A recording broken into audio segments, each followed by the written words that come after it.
Yo soy Lucas Mainero, me acompaña Sergio Butarra, somos profesores de uno de los talleres de comunicación. Como dijo María Laura, hoy vamos a estar los tres presentando un poco el tema. Una danza ritual, una chica que nos saluda con la mano, un apretón de manos, la comunicación verbal o la palabra. Todos estos son actos de comunicación, de relación en base a códigos entre los seres humanos.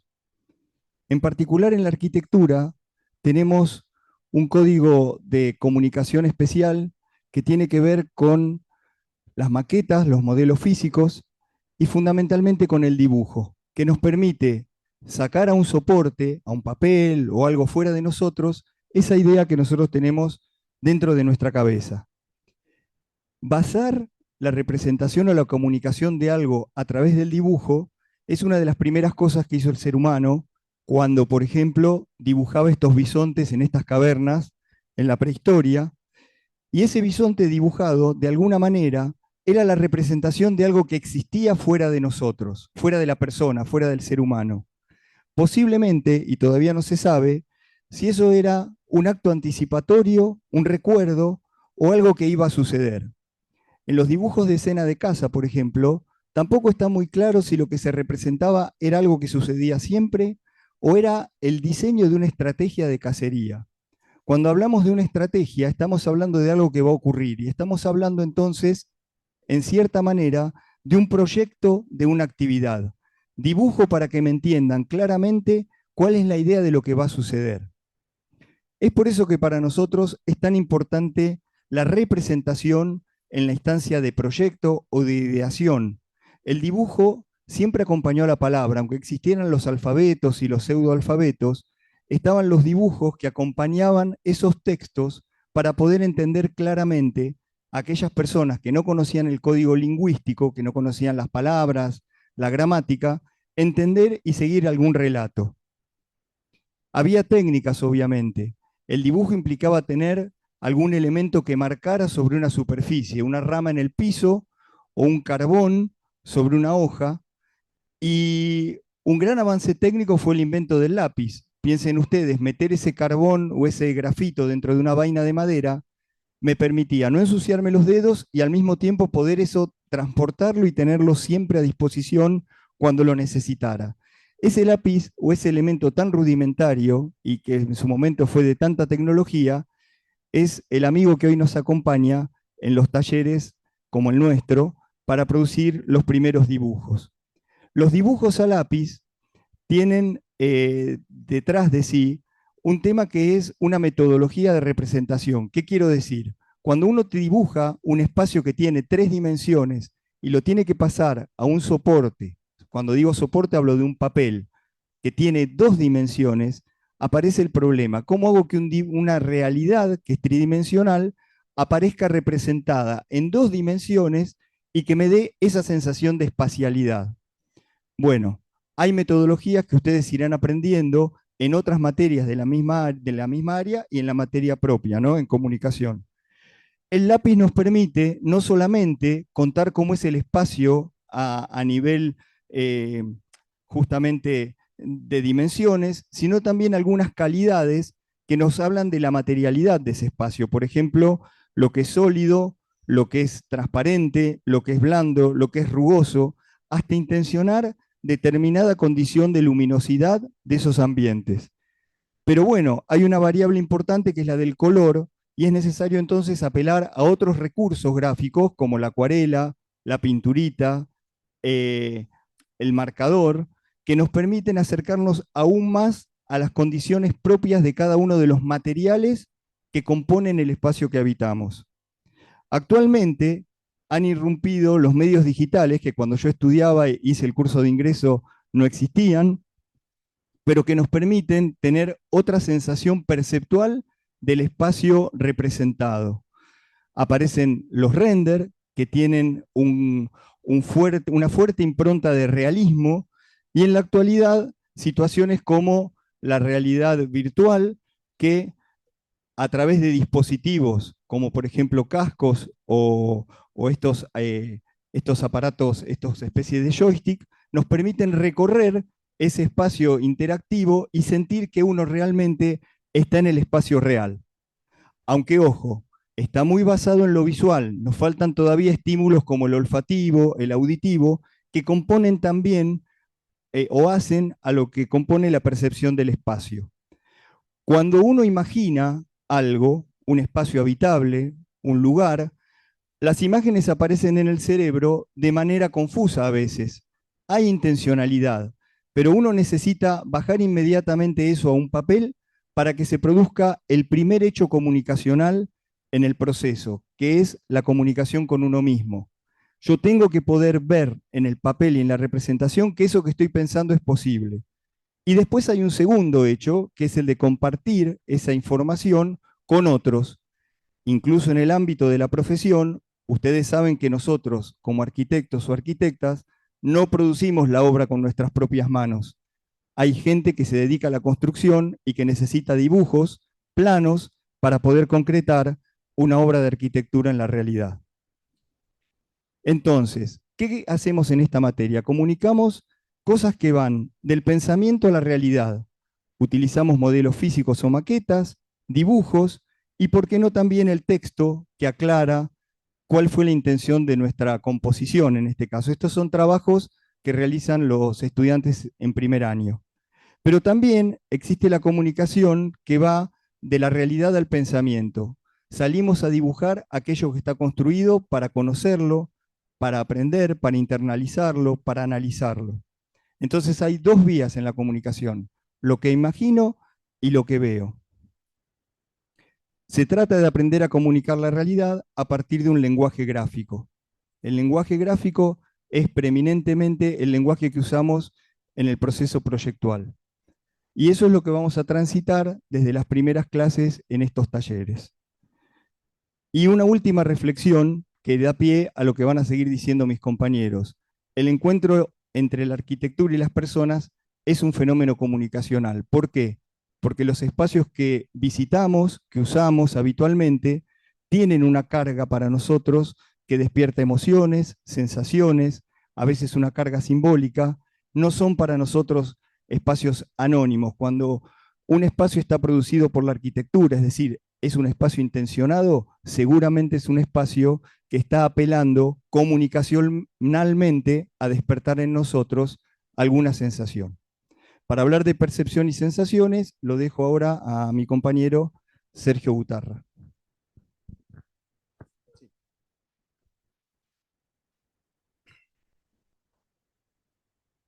Voy a ver si puedo mover esta.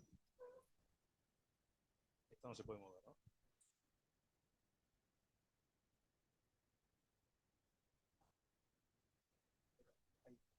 Ahí está mejor. Bueno, buenas tardes, un gusto compartir este momento inicial con ustedes. La idea es hacerles algún aporte teórico, conceptual, para el desarrollo de estos ejercicios en el curso de ingreso. Obviamente que esto sirve para el día de hoy, pero lo que desarrollen es deseable que sea aplicado durante todo el curso de ingreso y, por supuesto, lo vamos a seguir ampliando durante las cursadas. Bien.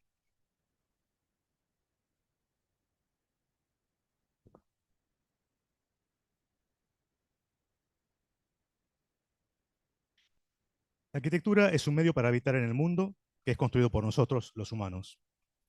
Nuestros cuerpos reciben los estímulos del medio físico, que se perciben con todos los sentidos, no solo con el visual, sino también con el táctil, el sonoro y el gustativo olfativo. En esa experiencia se constituye el habitar en el espacio. Esas experiencias quedan grabadas en nuestra mente, conforman nuestro conocimiento del mundo y se produce un habitar mental. Desde esas experiencias es que reconocemos el mundo y le damos sentido y significado a las cosas y a los espacios. Ambas, la experiencia física y la mental, se retroalimentan y constituyen nuestra percepción del espacio habitado. Habitar el espacio se define como una experiencia que se desarrolla en el tiempo. Podemos entonces entender a los objetos arquitectónicos como dispositivos producidos por nosotros para habitar el mundo tanto física como mentalmente, material y emocionalmente. Esto se da en términos generales en dos formas de percepción. Una sincrónica, la que sucede en este momento, y la otra, diacrónica, aquella producida en el pasado más lejano, el ayer, hace meses, años o siglos. Ese tiempo pasado puede ser el de nuestra propia experiencia o de la experiencia de otros, a través de la historia, por ejemplo, o documentos como el cine, la literatura, etcétera, ¿no? Traemos o nuestras sociedades portan conocimiento que son transmitidos y llegan a nosotros, y eso construye cultura. Si bien habitamos físicamente en el presente, en el ahora, damos sentido a las cosas y a los espacios a partir de nuestras experiencias pasadas. Ese conocimiento sincrónico y diacrónico nos permite orientarnos al futuro con nuestros proyectos. En el proceso de análisis y producción proyectual, media como el lenguaje el dibujo o la representación visual y actualmente inclusive la audiovisual.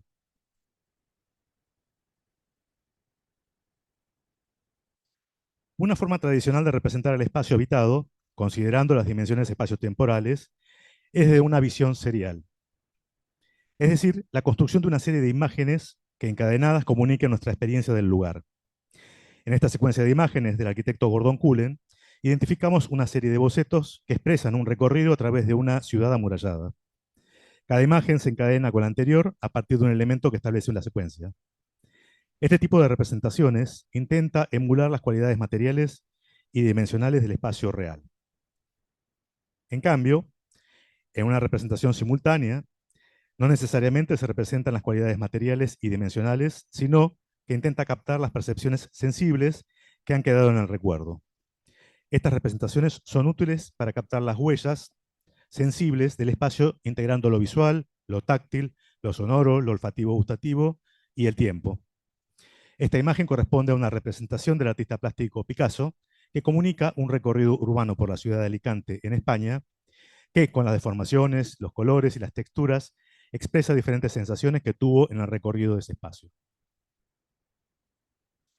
La fotografía, a finales del siglo XIX e inicios del siglo XX, inició en el estudio de los cuerpos en el espacio-tiempo y disparó en las vanguardias pictóricas de las primeras décadas del siglo XX la búsqueda de diferentes estrategias de análisis y representación. Experiencias que aún podemos capitalizar para representar arquitectura, el espacio habitado. Vemos aquí una serie de representaciones de las experiencias sensibles y espaciotemporales del espacio habitado de diferentes autores, de autores del movimiento moderno, ¿no? De inicio del siglo XX. Todas expresan diversas experiencias sensoriales en el espacio. Esto también tuvo repercusión en la arquitectura y en la formulación teórica de sus movimientos modernos. Por ejemplo, el neoplasticismo con la casa Schroeder del arquitecto holandés Rietveld en su diseño y representación.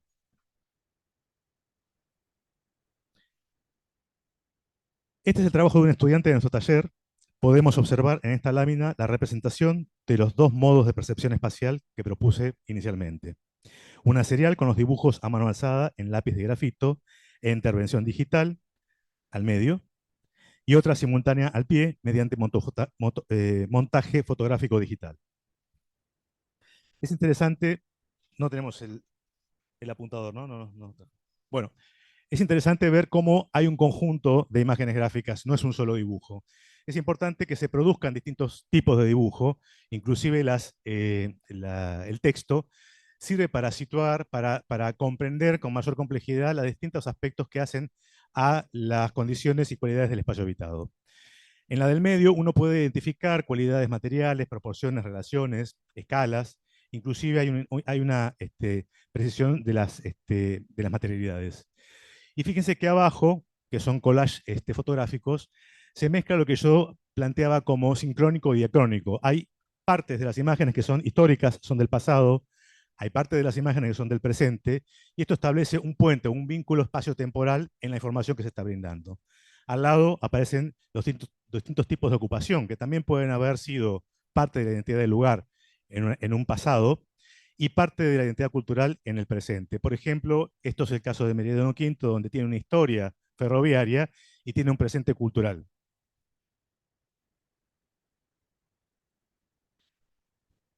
En esta diapositiva podemos observar diferentes modos de representación de la dimensión sensorial. A la derecha, la representación de la percepción espaciotemporal, y a la izquierda, la representación de los estímulos sensibles del espacio. Es decir, a la izquierda lo que estamos viendo es cómo el estudiante, los estudiantes, en este caso de tercer año, los de espacio-tiempo, tuvieron que encontrar una estrategia para comunicar en una imagen, en un soporte bidimensional, las 4 dimensiones, las 3 dimensiones espaciales y la temporal, ¿no? Si Lucas hablaba de la dificultad de transcribir en el papel de 2 dimensiones la tridimensionalidad, una complejidad mayor aún es la espacio-temporal. En la imagen de abajo se ve el recorrido a través de un sector urbano, entre Plaza San Martín y la estación de trenes, en donde ese collage de imagen son los recuerdos que quedó en el estudiante de los elementos más significativos que fue atravesando a partir de un recorrido por un móvil. A la derecha podemos ver 2 representaciones, en este caso es de nivel 2, en donde lo que se está expresando son las dimensiones sensibles del espacio. Cómo se expresan condiciones como, por ejemplo, el frío o el calor, la luminosidad. Inclusive se pueden transcribir o se pueden representar otras sensaciones como lo olfativo. Es como se recrean de tipo. Toda esta información es muy útil a la hora de captar el espacio para poder pensar cómo transformarlo en un proyecto. Le Corbusier sostenía que el dibujo de arquitectura no debía entenderse solo como medio de representación fiel de lo que vemos, sino como una herramienta de conocimiento y reflexión. En tal sentido, afirmaba que la clave era mirar, observar, ver, imaginar, inventar y crear, ¿no? Para esto es que, como arquitectos, uno dibuja, representa para comprender el espacio y para poder producirlo. Los invito a visitar nuestro Instagram, ahí hay una serie de trabajos de estudiantes de todos los niveles que pueden aportarles alguna estrategia comunicacional. Y dejo paso entonces al taller de la tarde, Zuccari y Jara. Gracias.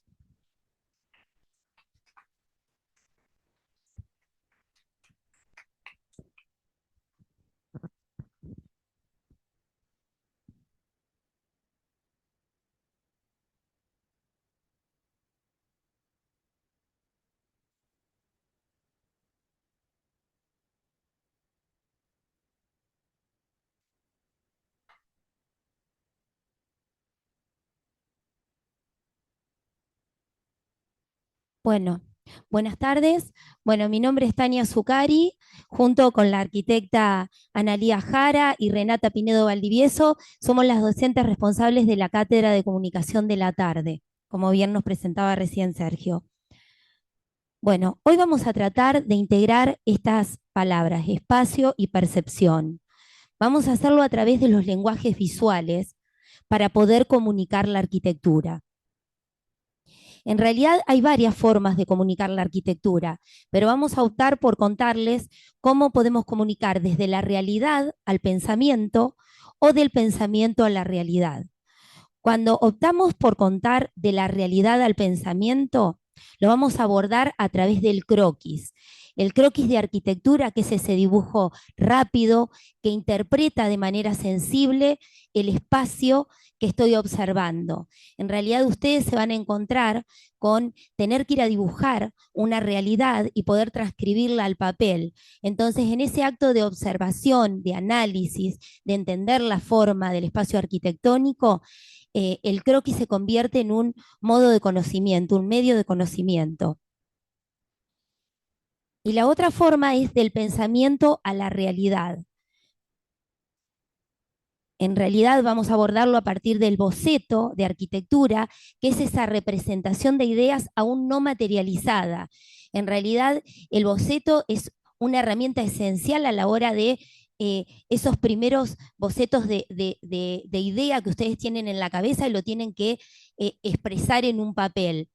Acá podemos ver algunos bocetos de arquitectos referentes que tienen alguna técnica particular que los representa. Por ejemplo, el primer boceto que está hecho con manchas de acuarela, son dibujos muy rápidos, muchas veces no tan precisos.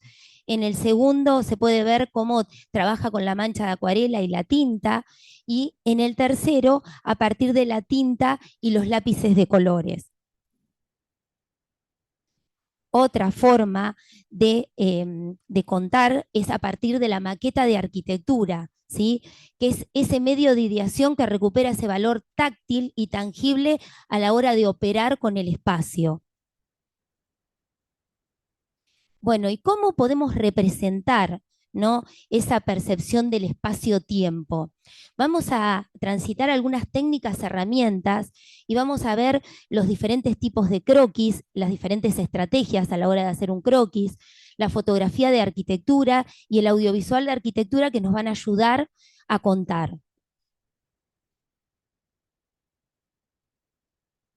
Cuando planteamos el croquis, como les decía al principio, que es ese dibujo rápido de la realidad que ustedes están observando, nosotros también lo practicamos a partir del croquis de viaje, que en realidad tiene ese valor por la capacidad que tiene de síntesis a la hora de registrar esas características principales del espacio que estoy observando, la obra de arquitectura, un lugar, un detalle. En nuestro caso, las tres integrantes del equipo somos croquiseras y es el lenguaje del dibujo el que nos aúna. Acá pueden ver cómo cada una tiene su manera particular de dibujar, de expresarse, y en el video que están viendo abajo, que son unos dibujos de Renata, de la ciudad de Estambul, se puede apreciar no solamente la relación de la arquitectura con la ciudad, los detalles, la materialidad, las sombras, los colores, en todo ese recorrido visual que genera por la ciudad y lo traspasa al papel para poder compartirlo. Cuando trabajamos con el croquis a partir de la línea continua o de la sombra, en realidad hacemos una síntesis extrema de lo que estamos tratando de registrar. La línea continua, sin levantar el papel de la hoja, nos obliga a que sinteticemos al máximo lo que estamos observando. Y en el caso del croquis a partir de la sombra, nos obliga también a que prestemos atención a aquellas luces y sombras que se generan dentro de la obra de arquitectura y que van materializando el espacio, ¿sí? Le dan profundidad y nos permiten contar también la cuestión de lo temporal dentro de ese espacio. Cuando abordamos el croquis interactivo, el croquis interactivo trata de comunicar el espacio de forma dinámica porque fusiona el gesto manual con el digital. Y en realidad lo que me permite es ver el paso a paso de la construcción de ese croquis, ¿sí? Cómo le van agregando las capas y demás hasta el dibujo terminado.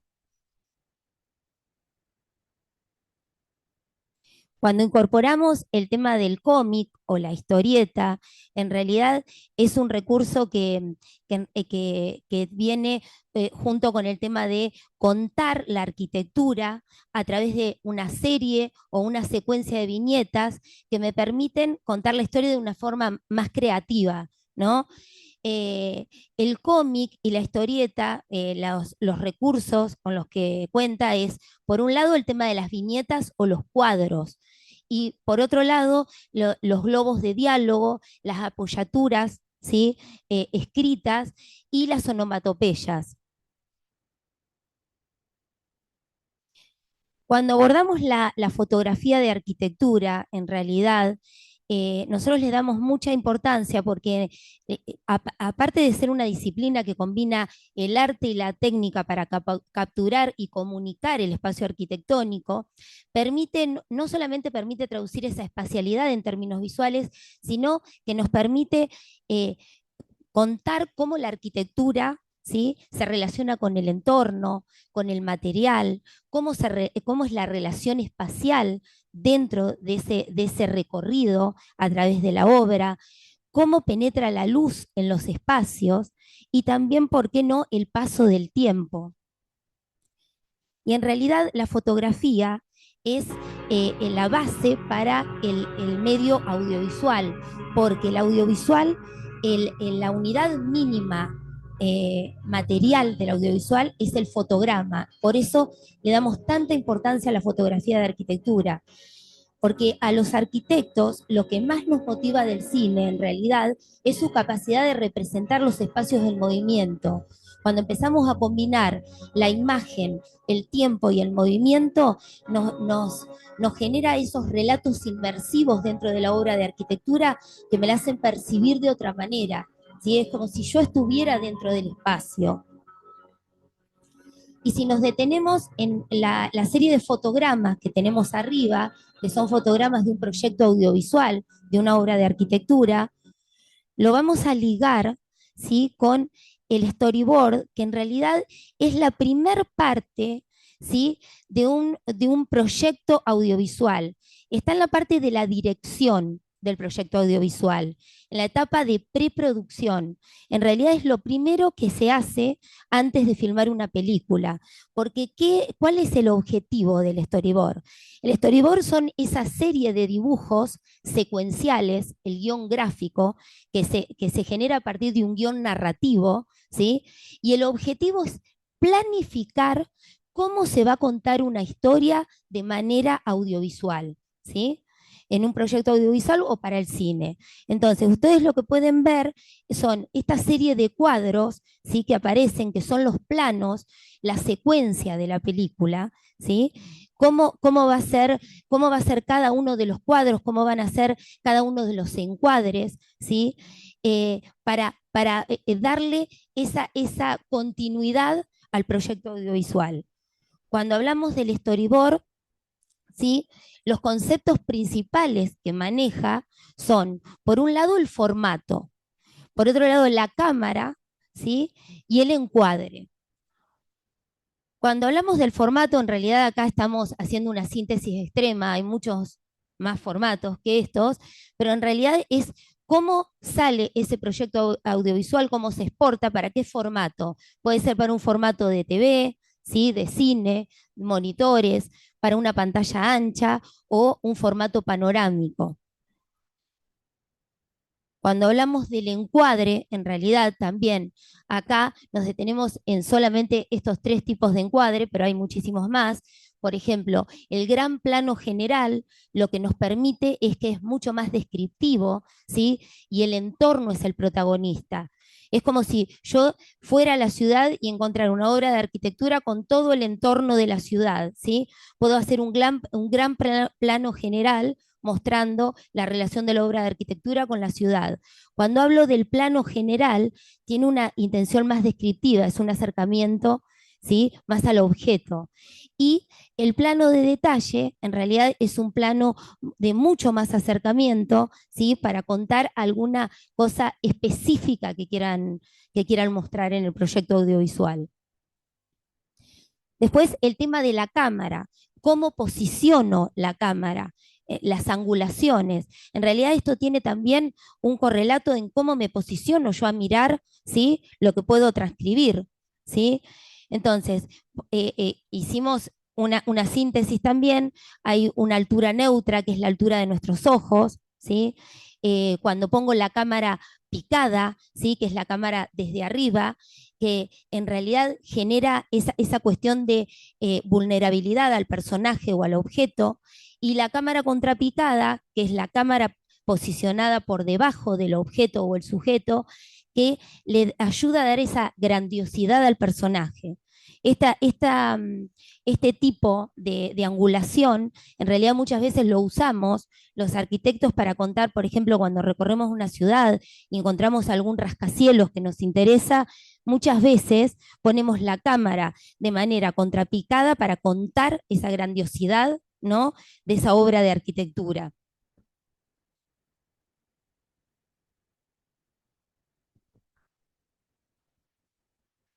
Bueno, ¿qué tal?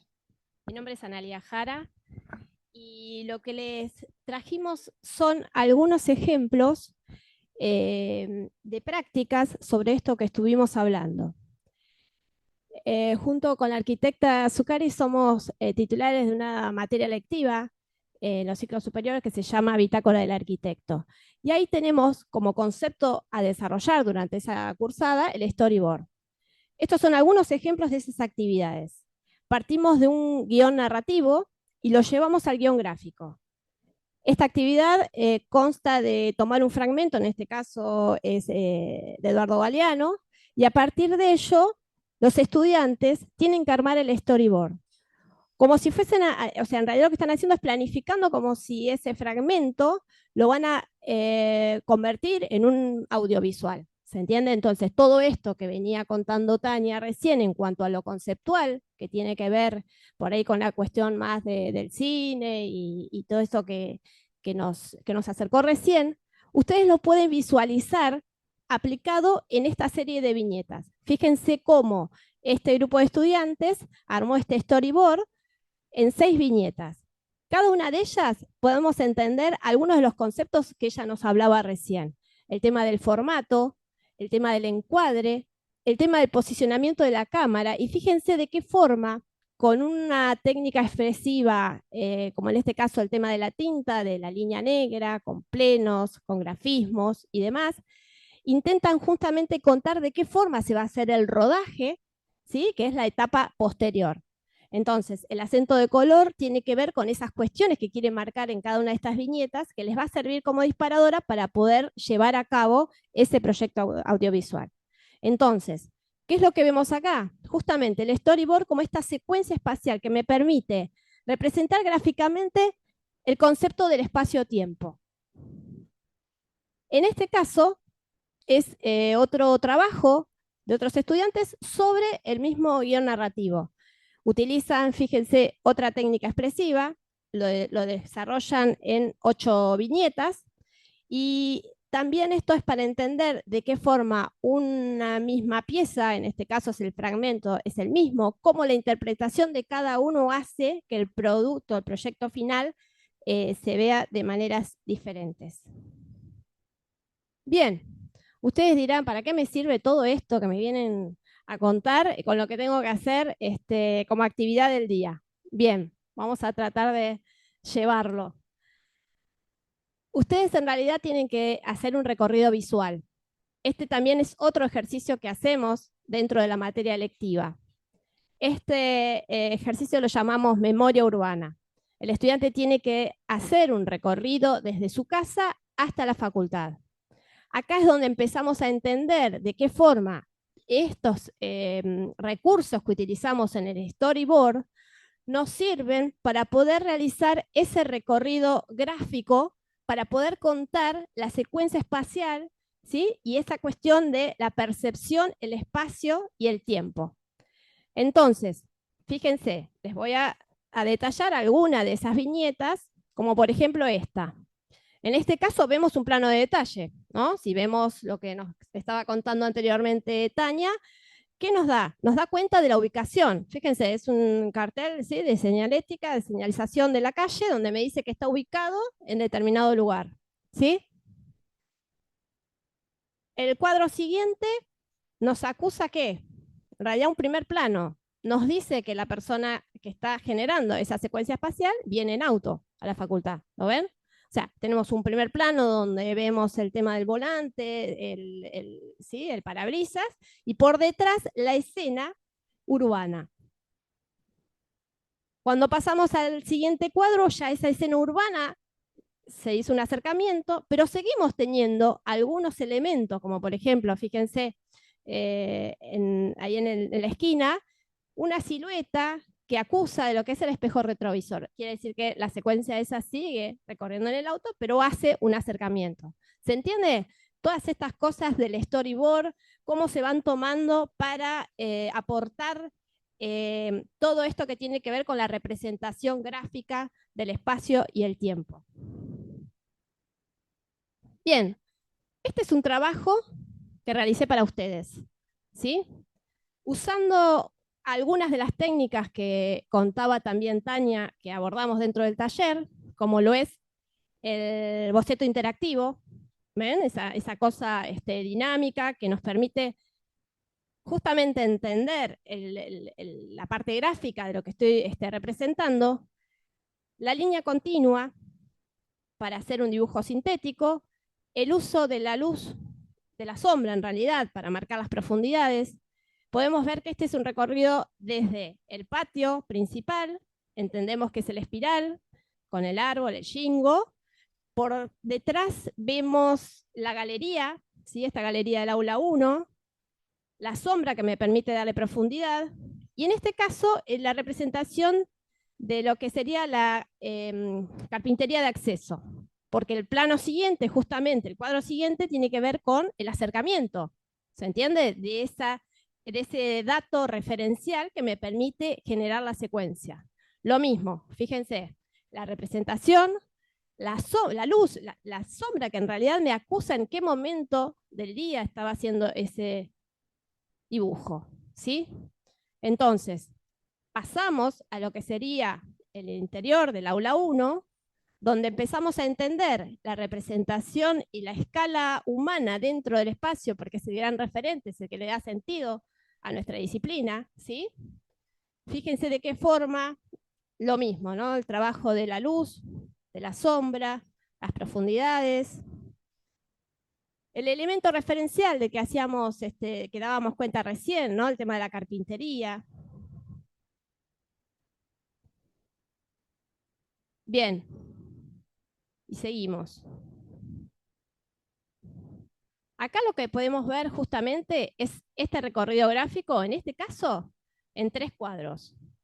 ¿Sí? Esta secuencia en realidad lo que me permite, les conté, digamos, como una especie de animación, todo esto, pero que lo podemos visualizar de esta manera gráficamente.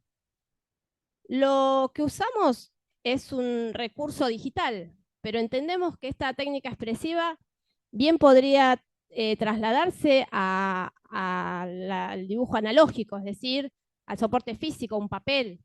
Podrán utilizar distintas herramientas. No necesariamente tiene que ser el lápiz grafito. Pueden usar fibras, fibrones, marcadores, viromes, las viromes con las que hacen, con las que toman apuntes. En realidad, cualquier recurso es válido. El objetivo, el propósito de esta demostración también tiene que ver con que entiendan que el croquis no es un registro exacto de la realidad, ¿sí? El croquis es mucho más que eso. Ustedes lo que tienen que hacer es entender y darle intención a eso que están representando. Lo importante es que entiendan que no es un dibujo preciosista, sino que intenta justamente captar esta cuestión. Es mucho más profundo el mensaje. Entonces, desde acá, lo que les proponemos es que exploren, que se animen, ¿sí? Que prueben y que no tengan miedo a equivocarse, ¿sí? La idea es justamente que con esto se diviertan, ¿sí?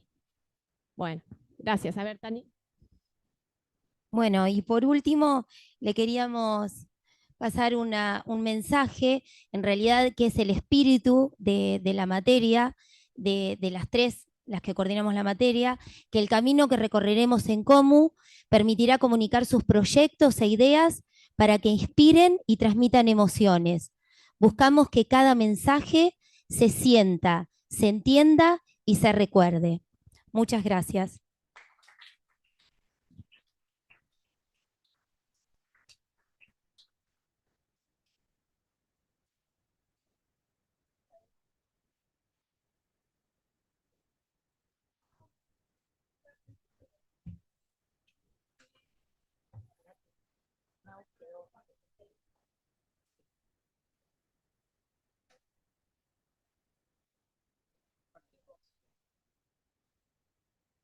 No, no, ya te compartimos. Con la presentación ya te lo pongo. Se borró negro, ¿no? ¿Sí? Se borró negro. No, por la primera pantalla.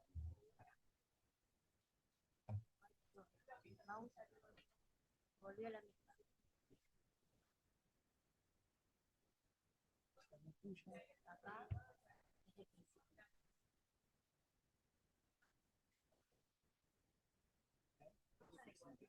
Ahí está. Ahí está. Sí. Bueno, buenas tardes. Después de unos temitas técnicos que siguen suscitándose, el mouse casi no anda. Bueno, nosotros correspondemos a el dictado de la materia en el turno de la noche. Mi nombre es Andrea Amor y conjuntamente con la arquitecta Daniela Ferland y el profesor Esquilaciotti desarrollamos la materia en el turno vespertino.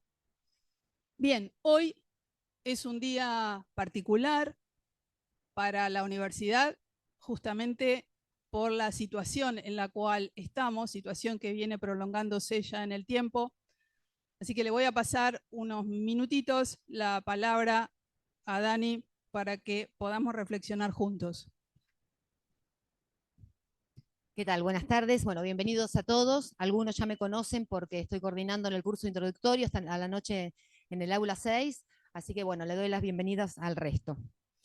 Y queríamos acercar estas reflexiones junto con Pablo y con Andrea. Como equipo docente del Taller Vertical de Comunicación Turno Noche, queremos acercar el día de hoy algunas reflexiones, vinculado a que hoy es un día de protesta y lucha docente. Muchos estuvieron preguntando ayer, así que nos parece importante acercar nuestras ideas al respecto. Siempre decimos que la vida universitaria tiene muchos aspectos y merece ser vivida y entendida con todos sus conflictos y contradicciones. Decimos que la universidad no solo forma arquitectos y arquitectas consustanciados y comprometidos con las necesidades de nuestro pueblo, sino que forma también ciudadanos que a través de su conocimiento específico colaboran a pensar una ciudad y una sociedad más justa. Y así como no podemos escindir a la arquitectura de su tiempo histórico, tampoco podemos transitar por la universidad si no conocemos su historia, su lucha, su pasado y su presente. Creemos en la defensa de la universidad libre y gratuita. Creemos en el ingreso irrestricto para que todas las personas puedan acceder, entendiendo también que hay muchos que ya perdieron la posibilidad de ir a la universidad porque el contexto social y económico los excluye desde el inicio en sus vidas. Que cada uno de ustedes haya podido elegir libremente hoy estar acá es también por una historia común compartida de luchas a través de los años, defendiendo los valores de la universidad libre, democrática e inclusiva. Entendemos también que no es posible garantizar calidad, gratuidad e inclusión sin un presupuesto universitario que no solo esté acorde a los gastos, sino que apueste que la educación universitaria sea una política de Estado y conciba a la educación como un derecho. La universidad hoy se encuentra atacada desde dos aspectos. Uno es el ahogo presupuestario y otro es la difamación acerca del hacer universitario y el sentido que también le da origen a la misma. Del presupuesto universitario, el 95% corresponde a salarios docentes y no docentes y el resto al funcionamiento.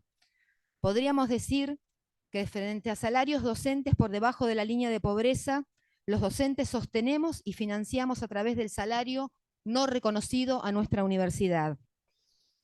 No tener presupuesto significa perder espacios de investigación, perder docentes porque son requeridos en otros lugares, lo que se llama las fugas de cerebros, son los hospitales universitarios, el comedor estudiantil, son las becas de todo tipo y orden. Para muchos estudiantes significa la posibilidad o no de permanecer en el sistema universitario. Y el espíritu de los recortes apela al egoísmo y al sálvese quien pueda.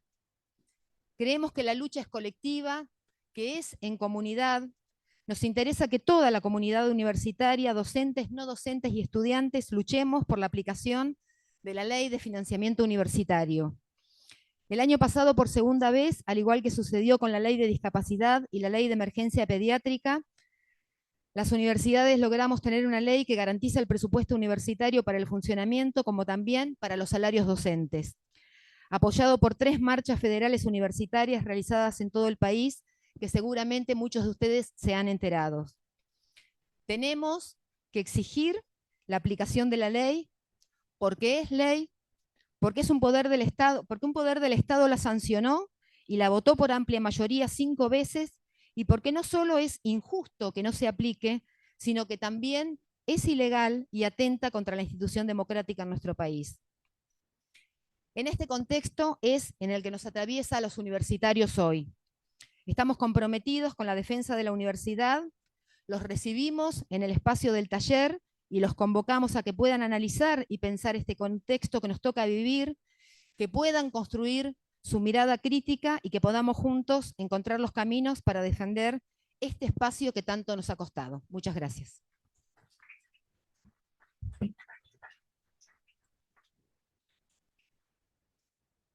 Bien, aún así, atravesados por esta circunstancia, estamos aquí como para acompañarlos y poder tal vez ayudarlos a resolver lo que les plantea el curso introductorio, lo que propone la facultad y en lo cual estamos convencidos todos que es el mejor camino. Bien, espacio-percepción, de esto empezamos a hablar hace ya 40 minutos más o menos, vamos a seguir en eso, pero les voy a proponer, los vamos a invitar a hacer una experiencia particular. Ya algunos están como mirando qué pasó, hay algo que desapareció. Y fue ni más ni menos que el ruido del ventilador.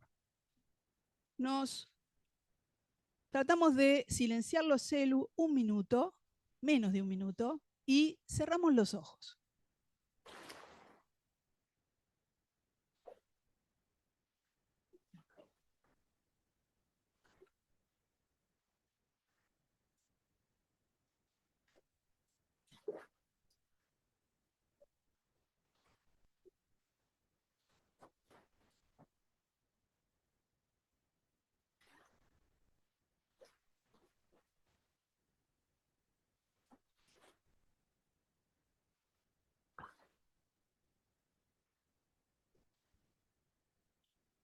¿Qué pasó?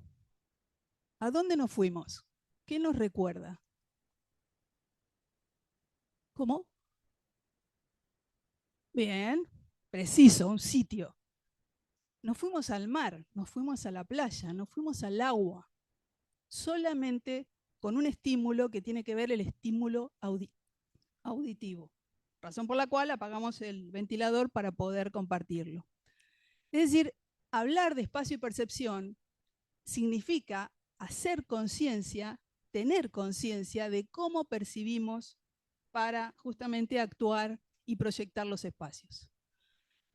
Seguimos en esta experiencia casi, tomo una palabra que dijeron las chicas, experiencia inmersiva, y tratamos de meternos en una obra que corresponde a Cristo y Jean-Claude.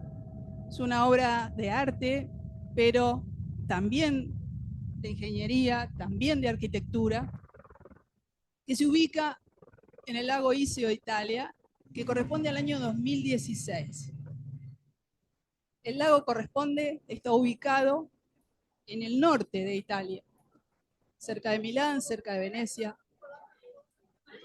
Lo que estamos viendo o haciendo hincapié sobre todo en el relato visual es la experiencia de los visitantes. Fíjense que hay una intención de parte del recurso gráfico, del relato gráfico, en poner en evidencia esos personajes que están atravesados por esa vivencia en el espacio. La persona que está cosiendo con esa tela amarilla para cubrir los cubos de PVC que fueron enlazados para poder armar la plataforma.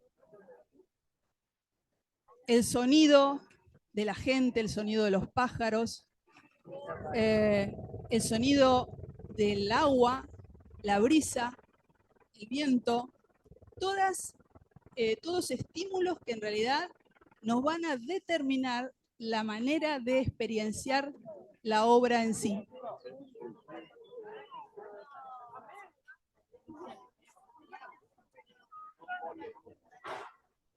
En palabras de Cristo, la experiencia tiene que ver no con la obra en particular, sino con poner en valor el espacio del contexto y en la idea de caminar casi en el lomo de una ballena.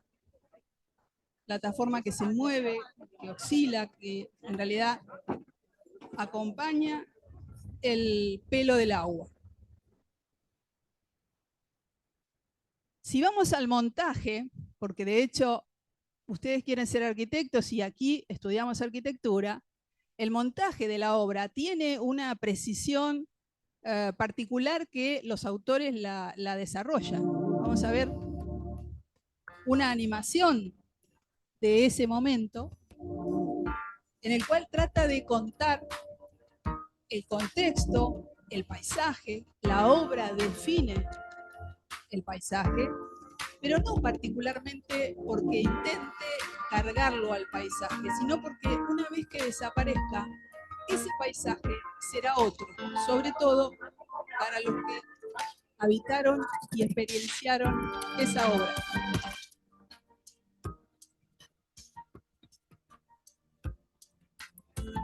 La plataforma de un poco más de 3 kilómetros de distancia, que congregó durante 16 días únicamente, que es lo que duró la obra en sí, 2 años de proyecto, 16 días de ubicación en el espacio y de evento en el espacio, y luego pasa a ser un hecho en el recuerdo, en la memoria de aquellos que lo visitaron. Todas estas ideas de los autores tienen que ver con una decisión de representación para armar el proyecto.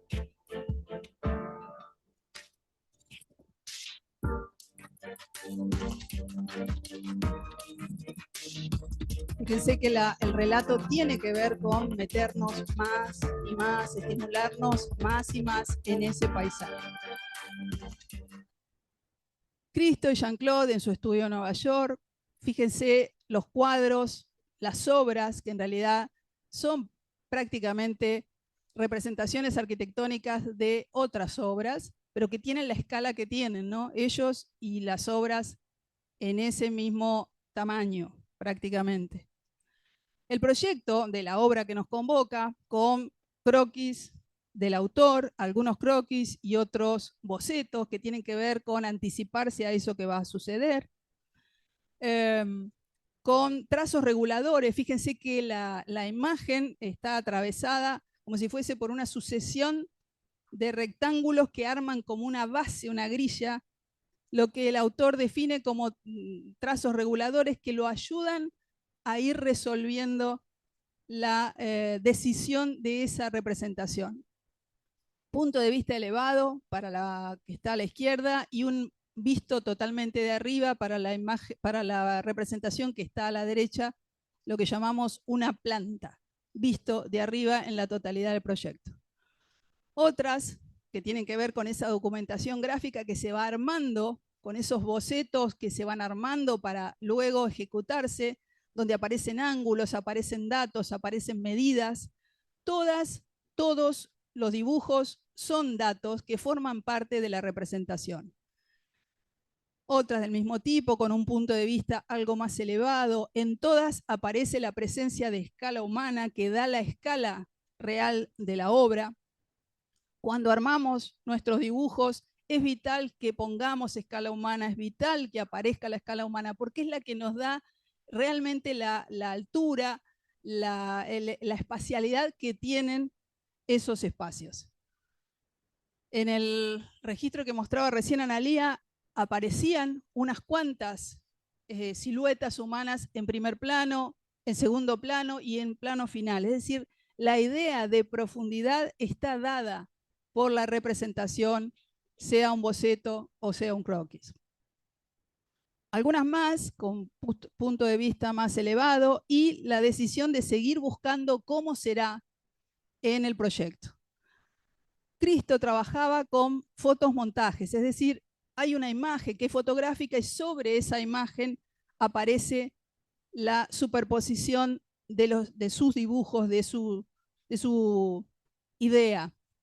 Esa es la fotografía y esta es la obra que se superpone y forman la idea de la totalidad. Una imagen más que tiene que ver con una planta visto de arriba, un sector más en un punto de vista aéreo y también resuelta a partir de fotomontaje. Cosa que ustedes podrían hacer hoy aquí sobre esas imágenes que van a extraer si es que deciden utilizar un recorrido que esté dentro de la FAO. Tengo entendido que pueden utilizar algún recorrido que lo puedan rememorar desde la memoria, Pero si van a usar ese recorrido de la FAO, cualquiera sea, pueden extraer y sobre esa extracción pueden seguir cargando el registro.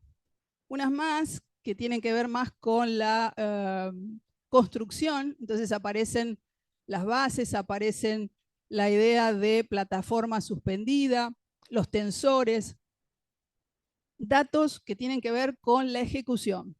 Cristo en su taller, en su estudio, una imagen original, fíjense el soporte no es blanco hoja, sino que aparece ya un color. Cuando aparece un color es mucho más simple, es mucho más amigable poner trazo encima. A veces, o en general, trabajamos con hojas blancas, bien vale desafiar la idea de probar con otros soportes, con otras hojas y probar con otros lápices, con otros elementos que no sea el lápiz grafito. Dibujos preparatorios, donde aparece la idea de contexto, ya no es la fotografía, sino el contexto como mancha, dando la idea de dónde están colocadas estas plataformas. Cristo está estudiando el proyecto. Y la idea de totalidad en un registro fotográfico como para poder ver exactamente cómo la obra actúa, interactúa con el paisaje. Momentos de esos 16 días donde se montó, se experienció y se desarmó, donde dice, la obra está pensada para ser experimentada desde el suelo y no desde el aire. El agua, el viento, el sol, todo esto es parte del proyecto. Todo esto es parte de los recorridos. Las luces, las sombras, la vegetación, el escalón, los sonidos, los olores. Aprovechemos el espacio que nos cobija y nos da sustento durante toda lo que es para nosotros nuestro trabajo, para ustedes el periodo de formación, que en realidad implica habitar un espacio que es absolutamente rico en la cantidad de estímulos que propone. La arquitectura no sucede en una sola vista, se recorre, se atraviesa, se experimenta, se vive a lo largo del tiempo. El proyecto y algunos datos, simplemente para que lo puedan, tal vez si les queda alguna duda, buscarlo, googleenlo y lo ven. Y lo que dice Cristo, dice, se concibe el arte como un acto temporal de transformación del mundo real, donde la percepción, el cuerpo y el espacio público se articulan en una experiencia irrepetible. Su legado, dicen, no está en el objeto conservado, sino en la memoria colectiva, en el modo de mirar y habitar el espacio después de la obra. Pensamiento, lenguaje, proyecto. Pensamiento, dibujo, proyecto. Cada uno de nosotros vamos armando nuestro lenguaje, nuestros dibujos, vamos encontrando nuestra manera de hablar y comunicar con dibujos a partir de justamente dibujar, dibujar y dibujar. No dibujamos para mostrar, dibujamos para pensar. No es posible desarrollar ningún proyecto sin lenguaje, sin dibujo. No es posible comunicarnos sin lenguaje. Dibujar no es copiar, dibujar tiene que ver con elegir, con buscar, encontrar un lenguaje particular donde por ahí cada uno tenemos el nuestro. Primero aprendemos a ver, luego aprendemos a representar lo que vemos, lo que vivenciamos, y luego aprendemos a representar lo que aún no existe. El dibujo es una forma de representar visualmente nuestras percepciones. Entonces, ¿cómo concebimos la percepción? Un estímulo que activa el cerebro y ese cerebro lo relaciona, lo vincula con algo que reconocemos, sea cual fuera, como el mar del principio. Percepción tiene que ver con cultura, la cultura que traemos, la cultura que nos hace ciudadanos en un mundo particular, que tiene que ver con que ustedes no vienen a la facultad vacíos, están cargados de vida y eso tiene que aparecer en los dibujos, eso va a aparecer en los proyectos. Percepción, cultura, emociones, sentimientos. Tenemos en cuenta, sobre todo en esta materia, el soporte a utilizar, la hoja, las hojas, dónde dibujaremos, la posición donde nos ubicaremos para rescatar, para dibujar, para fotografiar, el encuadre, qué incorporaremos en esa decisión de lo que toma la cámara, lo que toma el celular, o qué decidiremos que sucede en lo que decido encuadrar en un dibujo. La escala, los elementos que participan, las jerarquías de elementos, lo que está adelante, lo que está en el plano medio y lo que está en el plano de atrás. Es decir, dar idea de profundidad. El espacio se habita en un tiempo. Y luego la edición del material. Esta concatenación de registros que pueden ser manipulados sobre las imágenes y con las imágenes y elaborar un nuevo discurso visual. Dibujar, dibujar y dibujar, porque lo que más cambia cuando dibujás es la mirada. La mirada nunca va a ser la misma. Mirás y analizás, comparás, archivás, dibujás mentalmente. Hoy estamos saturados de imágenes. Entonces, tratemos de elegir qué y cómo. Elegir el qué implicará mejorar el cómo. Hacer croquis rápidos, fugaces, en lugar de buscar el dibujo perfecto. La velocidad nos permite lograr síntesis. Las chicas ya lo anticipaban. Lograr síntesis. ¿Qué quiero? ¿Qué creo que tengo que dibujar? Observar más antes de dibujar, elegir qué voy a encuadrar, qué elementos van a participar de la escena. El mayor logro de un croquis está en la mirada, no en la muñeca, no en el lápiz. Hacer del dibujo un lenguaje y no una tarea. Dibujar todo el tiempo. Dibujar es pensar, no solo representar. Buena experiencia a todos. Los esperamos en los días miércoles a la mañana, a la tarde o a la noche. Nosotros a la noche, de 17:30 a 21. Suerte.